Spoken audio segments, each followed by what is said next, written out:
Assalamualaikum warahmatullahi wabarakatuh. Halo, selamat pagi semuanya. Kembali lagi pada video pembelajaran kimia lanjut. Pada video kali ini, kami dari kelompok 6 kelas R4A akan membahas tentang hidrolisis.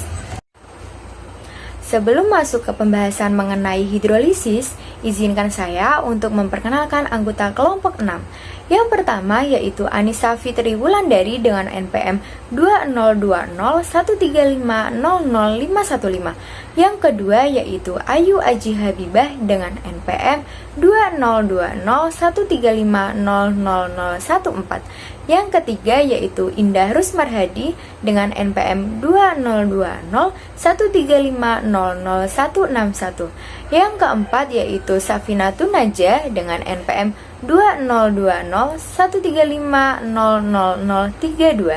Dan yang terakhir yaitu Taufik Aprilian dengan NPM 202013500543. Nah, pada materi hidrolisis kali ini kita akan ada 7 pembahasan. Yang pertama yaitu mengenai pengertian hidrolisis dan hidrolisis garam yang akan disampaikan oleh saudara Taufik. Yang kedua yaitu mengenai jenis garam berdasarkan asam basa pembentuknya yang akan disampaikan oleh saudara Taufik. Yang ketiga yaitu mengenai garam yang berasal dari asam kuat dan basa kuat yang akan disampaikan oleh saudari Safina. Yang keempat yaitu mengenai garam yang berasal dari asam kuat dan basa lemah yang akan disampaikan oleh saudari Indah. Yang kelima yaitu mengenai garam yang berasal dari asam lemah dan basa kuat yang akan disampaikan oleh saudari Ayu. Yang keenam yaitu mengenai garam yang berasal dari asam lemah dan basa lemah yang akan disampaikan oleh saudari Anissa. Dan yang terakhir mengenai penerapan hidrolisis yang akan disampaikan oleh saudari Anissa. Baik, tanpa berlama-lama lagi, langsung saja yuk kita bahas satu persatu. Pengertian hidrolis. Hidrolis berasal dari kata hidro yaitu air dan lisis berarti penguraian. Jadi hidrolisis adalah suatu reaksi penguraian dalam air. Hidrolisis garam adalah penguraian garam menjadi ion positif dan negatifnya yaitu terjadi dalam air. Jenis garam berdasarkan asam basa pembentuknya. Yang pertama, asam pembentuknya kuat, basa pembentuknya kuat, sifat larutannya netral. Contohnya, NaCl K2SO4. Yang kedua, asam pembentuknya kuat, basa pembentuknya lemah, sifat larutannya asam, yaitu contohnya NH4Cl Al2SO43. Yang ketiga, asam pembentuknya lemah, basa pembentuknya kuat, sifat larutannya basa, contohnya CH3COONa dan Na2CO3. Yang empat, asam pembentuknya lemah, basa pembentuknya lemah, sifat larutannya bergantung dengan Ka dan Kb. Contohnya CH3COONaH4. Garam dari asam kuat dan basa kuat. Garam asam kuat dan basa kuat berasal dari elektrolit kuat dan tidak terhidrolisis dalam air. Larutannya bersifat netral pH-7. Salah satu contohnya adalah NaCl. NaCl dalam air terionisasi sempurna menjadi ion Na+ dan Cl-. Sesuai persamaan, NaCl menjadi Na+ ditambah Cl-. Selanjutnya, garam dari asam kuat dan basa lemah. Garam yang berasal dari asam kuat dan basa lemah, jika dilarutkan dalam air, maka larutan tersebut bersifat asam, dengan pH kurang dari 7. Garam ini dapat terhidrolisis, namun hanya terhidrolisis secara parsial atau sebagian. Kation dari basa lemah terhidrolisis, sedangkan anion dari asam kuat tidak terhidrolisis. Contohnya, garam NH4Cl yang tersusun dari HCl atau asam kuat dan NH4OH yang merupakan basa lemah. NH4Cl menjadi NH4+ ditambah Cl-. NH4+ akan terhidrolisis sedangkan Cl- tidak terhidrolisis. NH4+ ditambah H2O atau air akan menjadi NH4OH ditambah H+. Adanya ion H+ ini yang menunjukkan bahwa larutan tersebut bersifat asam. Cara menghitung konsentrasi ion H+ dapat ditulis atau dirumuskan dengan H+ sama dengan akar KH dikali BH+, dengan KH sama dengan 1/Kb dikali Kw.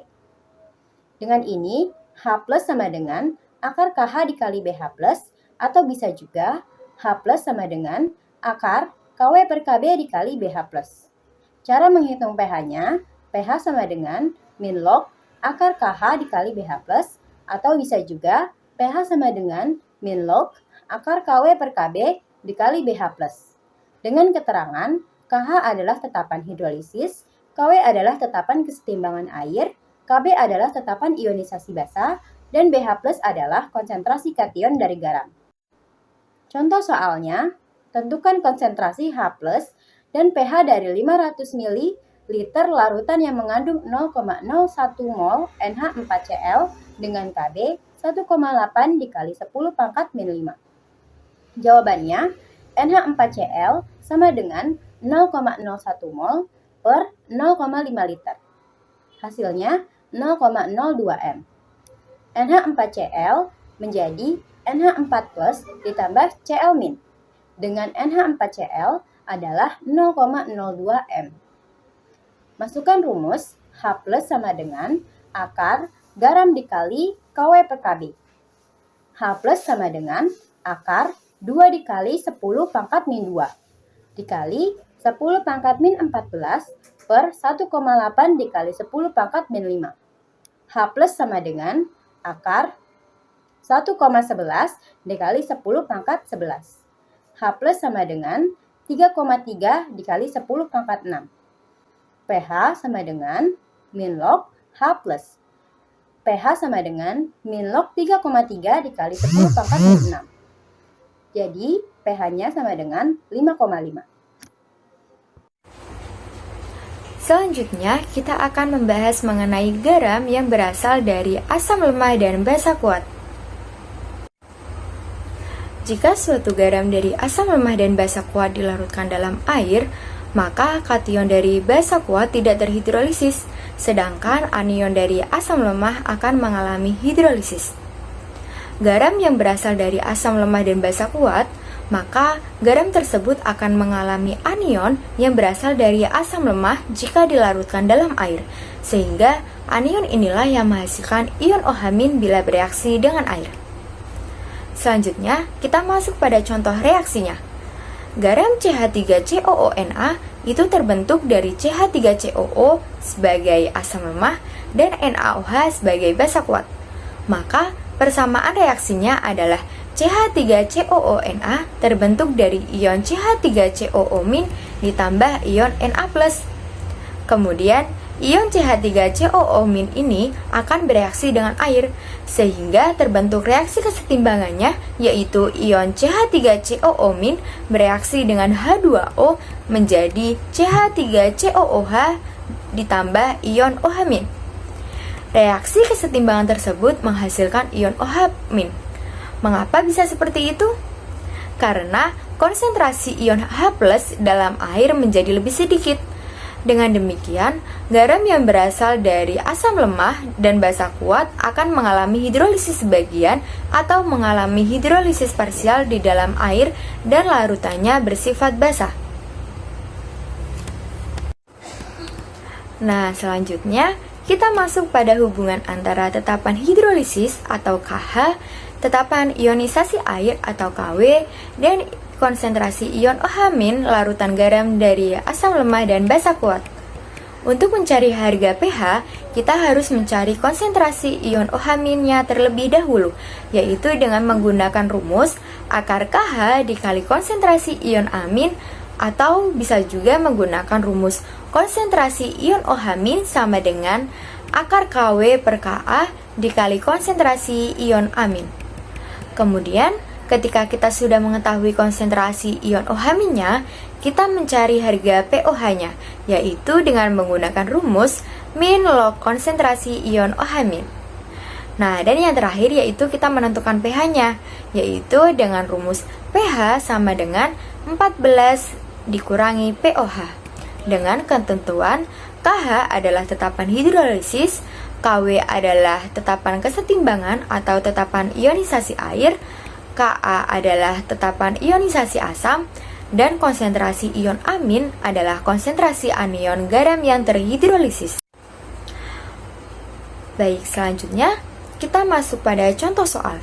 Tentukan konsentrasi ion OH- pada larutan CH3COONa 0,01 molar dan hitung harga pH-nya jika diketahui harga Ka CH3COONa adalah 1,7 dikali 10 pangkat minus 5. Nah, pada soal diketahui nih konsentrasi ion aminnya atau konsentrasi anion garam terhidrolisisnya adalah 0,01 molar atau 10 pangkat minus 2. Kemudian harga KW atau tetapan ionisasi airnya adalah 10 pangkat minus 14. Dan harga Ka atau tetapan ionisasi asamnya adalah 1,7 dikali 10 pangkat minus 5. Sehingga untuk mencari konsentrasi ion OH-nya yaitu akar dari KW per Ka dikali konsentrasi amin. Ion OH- sama dengan akar dari 10 pangkat minus 14 dibagi 1,7 kali 10 pangkat minus 5 dikali 10 pangkat minus 2. Sehingga konsentrasi ion OH- sama dengan 2,4 kali 10 pangkat minus 6. Nah, kemudian ketika kita sudah ketemu harga konsentrasi ion OH-nya, selanjutnya kita cari harga pOH-nya dengan rumus min log konsentrasi ion OH-. Sehingga pOH sama dengan min log 2,4 kali 10 pangkat minus 6. Sehingga harga pOH-nya adalah 5,6. Nah, selanjutnya yaitu kita cari harga pH-nya, yaitu dengan rumus 14 min pOH. pH sama dengan 14 dikurangi 5,6, sehingga pH sama dengan 8,4. Sehingga dari soal kita dapat menjawab, yaitu untuk konsentrasi ion OH-nya yaitu 2,4 dikali 10 pangkat minus 6, dan untuk harga pH-nya adalah 8,4. Selanjutnya penjelasan garam dari asam lemah dan basa lemah. Garam ini terionisasi di dalam air dan akan menghasilkan ion-ion, kation dan anion. Keduanya berasal dari asam lemah dan basa lemah. Kedua ion tersebut mengalami hidrolisis sempurna atau hidrolisis total. Contoh, garam CH3COONH4 dalam air akan terionisasi sebagai berikut. CH3COONH4 menjadi CH3COO- ditambah NH4+. Reaksi hidrosisnya adalah CH3COO- ditambah H2O menjadi CH3COOH ditambah OH-. Lalu NH4+ ditambah H2O menjadi NH4OH+ ditambah H+.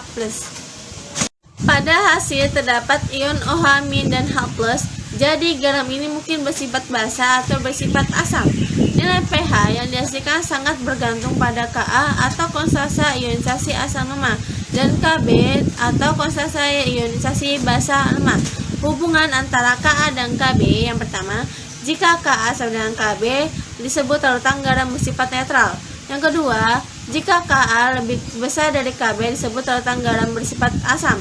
Yang ketiga, jika Ka lebih kecil dari Kb disebut larutan garam bersifat basa. Nilai H+ dan KH dari asam lemah dan basa lemah, rumusnya untuk KH sama dengan KW bagi Ka kali Kb. Jika H+, akar KW kali Ka bagi Kb. Selanjutnya, contoh soal. Tentukan konsentrasi ion H+ larutan CH3COONH4 0,5 m jika diketahui Ka sama dengan 10 pangkat min 10 dan Kb NH3 sama dengan 10 pangkat min 5.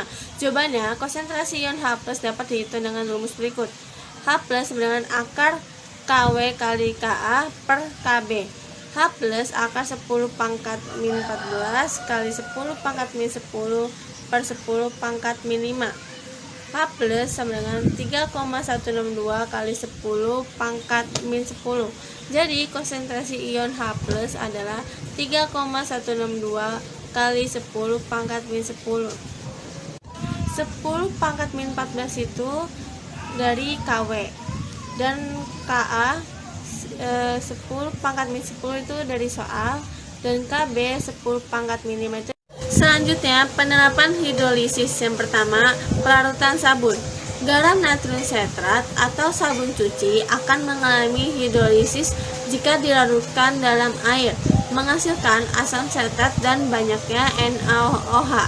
Yang kedua, penjernihan air. Penjernihan air minum oleh PAM berdasarkan prinsip hidrolisis, yaitu menggunakan senyawa aluminium fosfat yang menghasilkan hidrolisis total. Baik, itu tadi sedikit pembahasan yang dapat kita sampaikan. Mohon maaf jika ada kesalahan. Cukup sekian dari kami. Wassalamualaikum warahmatullahi wabarakatuh. See you.